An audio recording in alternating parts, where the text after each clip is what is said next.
Do you, in the event of an upset in this election, do you see them handing over power in a gentlemanly manner?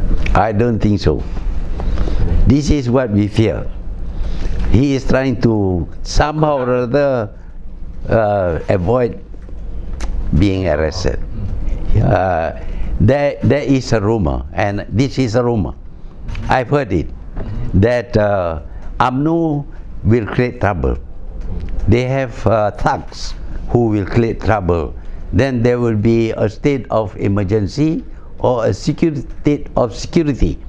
Then Parliament will not be called and law will be suspended. Under the new security law, he can arrest anybody without trial. And if the person dies, no inquest. This is the most terrible law that by comparison with ISA, this is worse. And yet he was praised for getting rid of the ISA. But you know how this other law was passed. No debate in Parliament. You know, these laws with regard to the boundary and fake news. 2 hours in Parliament, just before Parliament was dissolved. So how are you going to counter that? Say he imposed the National Security Council Act, you know. How do I counter? How are you going to? No, if we have the power, we can. I'm saying that assuming that they are not going to hand over power now, you know. Do you have a plan? Yeah, I think you know, I like to make a comparison with Marcos. Marcos was supported by the police and by the armed forces when he decided to apply military law, military rule in the Philippines. But then he caused Aquino to be assassinated.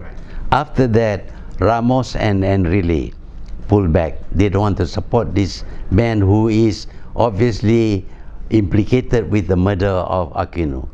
So I at this moment, the police, the head of police, I don't think it is the whole police force, the head of the police and also the head of the armed forces, they are still supporting him. But when he breaks the law by misapplying this law, he breaks the rule of law by misapplying this law that he has enacted, I think they will not support him. If they don't support him, he will fall. That's what he can only sustain a military government or an emergency government if he is supported by the police and the armed forces.